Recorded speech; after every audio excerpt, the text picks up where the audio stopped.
देखिए, समाजवादी पार्टी जिला मुरादाबाद द्वारा अपने राष्ट्रीय अध्यक्ष अखिलेश यादव जी के निर्देश पे जो मौलाना मोहम्मद अली जौहर यूनिवर्सिटी के खिलाफ जिलाधिकारी रामपुर ने एक आदेश पारित किया 38 बिल्डिंगों को ध्वस्तीकरण का, उसके विरोध में ये धरना था और उसी के संबंध में हमने एक मेमोरेंडम अपने कमिश्नर साहब को दिया है और उसमें हमने मांग की है कि आप न्याय की कुर्सी पर बैठे हैं और इस मुरादाबाद मंडल के लोगों को, उत्तर प्रदेश के लोगों को ये उम्मीद है कि इस यूनिवर्सिटी में आपके ज़रिए से न्याय मिलेगा। दूसरा मेरा ये कहना है कि हम लोगों ने उनसे कहा कि जब 1947 में पंचायती राज एक्ट के तहत कोई प्रोविज़न था ही नहीं कि नक्शा पास कराना ज़रूरी है, तो ये सिंगाखेड़ा गांव जो है उस समय गांव सभा था। वो 2024 के अंदर वो आरडीए बना जो रामपुर डेवलपमेंट अथॉरिटी का कंस्टिट्यूट हुआ। तो अगर कोई उत्तर प्रदेश की सारी यूनिवर्सिटियों के लिए कोई एक बिल लेके आती तब तो ठीक है। मैं दावे के साथ कह सकता हूं आज उत्तर प्रदेश की यूनिवर्सिटियों में 90% यूनिवर्सिटी ऐसी हैं जिनके पूरी बिल्डिंगों के नक्शे पास नहीं है। क्यों नहीं है? क्योंकि प्रोविजन है ही नहीं। आज भी बहुत सारी नगर पालिका, नगर पंचायतों में, आप बताओ, आप गाँवों के रहने वाले हैं सब लोग, क्या गाँव में अभी भी नक्शा पास होता है मकान का? क्या दुकान का नक्शा पास होता है?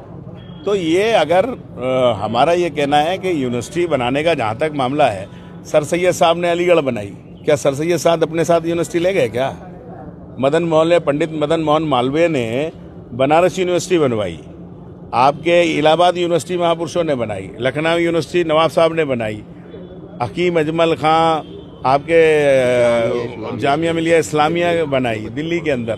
तो सारी यूनिवर्सिटी हैं अपने देश के लिए दे गए। तो ये जौहर यूनिवर्सिटी भी ये पूरे देश की धरोहर है, उत्तर प्रदेश की धरोहर है, गरीबों की धरोहर है, आजम खान साहब की धरोहर है।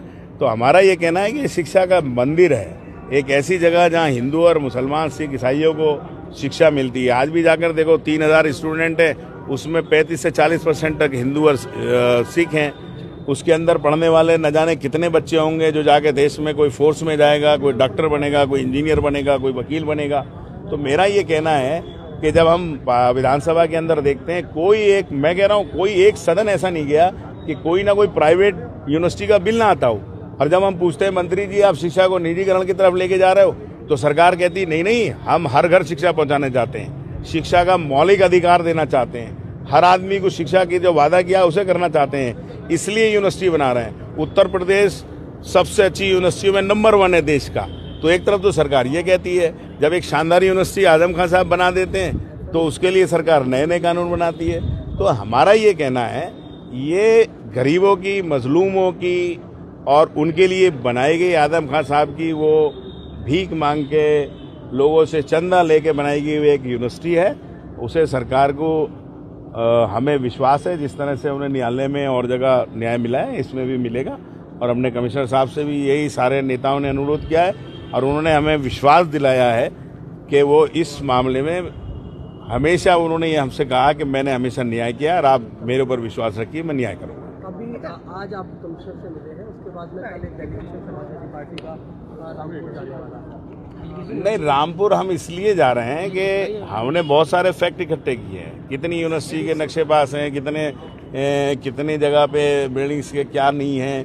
और जो 47 में जब वो पंचायत राज एक्ट के अंतर्गत गांव सभा में आता था, जो गांव जिसमें यूनिवर्सिटी बनी हुई है, 24 में वो हुआ है। तो आपने कभी कोई नोटिस दिया कि आजम खान साहब को आप नक्शा पास कराइए? लेकिन बिना नोटिस के एकदम ध्वस्तीकरण का आदेश आपने दे दिया। तो हम उनसे अनुरोध करने जा रहे हैं कि आपने जो आदेश किया है इसे आप रिव्यू कर लीजिए और दोबारा लोगों को सुनिए, जिससे कि बच्चे, उसके अंदर जो बच्चे हैं उनका मुस्तकबिल सुटेबल रहे। और जो 30,000 20,000 बच्चे इस वेटिंग में हैं कि यूनिवर्सिटी बचेगी तो हम लोग अपने बच्चों को तालीम कराएंगे, हम यूनिवर्सिटी बचेगी तो हम अपने बच्चों को देंगे। तो हम उनकी आशाओं को लेके आज कमिश्नर साहब के पास आए थे और आगे डीएम साहब के पास भी जाएंगे। नहीं, पॉजिटिव नहीं, उन्होंने कहा जो भी न्याय में होगा आप मुझे पूरा विश्वास रखिए। जब हमने कहा कि आप न्याय की कुर्सी पर बैठे हैं और हमें पूरा विश्वास है कि हमेशा जो इस कुर्सी पर बैठता है वो न्याय करता है, हमें विश्वास है कि आजम खान साहब को और इस यूनिवर्सिटी को न्याय मिलेगा। दिल्ली में जब